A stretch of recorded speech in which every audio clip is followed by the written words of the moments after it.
Hey, my living room's covered in kitchen, my brain feels like it's floating out of my skull, and I can't think of anything to talk about, but I'm still making a video because tomorrow's Halloween and I am not working on Gay Christmas. Just looking around for something to talk about, and I remembered I have a hearing aid that I told you about recently, but I haven't told you about why I have it. Well, I did a really long time ago, but I think I've deleted that video because it wasn't very good and it didn't do very well. I have Meniere's disease, which is an idiopathic vestibular disorder. Vestibular means it has to do with the interior parts of my ear, and idiopathic means they don't know what causes it. I am diagnosed with non-committal shrug of the ear. No shade to the doctors about that though. Just because they don't know what causes it doesn't mean I don't need treatment, doesn't mean they don't know what works, and doesn't mean we don't need to tell my insurance company I have something so they'll pay for it. Meniere's disease causes episodes of vertigo that are notable for how long they last. Mine tended to last around 6 hours. I'm using the past tense because it's been over a year since I've had one. I'm very excited about that fact. When I first started having symptoms, I spent about a year sleeping on the bathroom floor more nights than not so that I was close enough to the toilet when I woke up to vomit. It also causes hearing loss in the affected ear, hence the hearing aid. And something called drop attacks, if you're being all contemporary about it, or by their older medical name, Tumarkin's autolytic crisis, which is much cooler. These are sudden onsets of severe vertigo that last a couple seconds, and they're called drop attacks because people often drop or throw themselves to the ground trying to correct for a change in gravity that didn't really happen. I mark myself very lucky that I have always been sitting down when I've had drop attacks and not driving. If you have Meniere's, one of the best ways to recover after an episode is to get up and walk around so that your body kind of like relearns what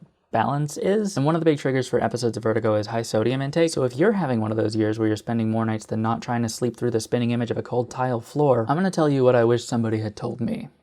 Bed rest and Gatorade to replenish fluids is not the move right now. I mean, unless you have something else. This isn't the only thing that can cause those symptoms, but hey, it's a lead I wish I'd had.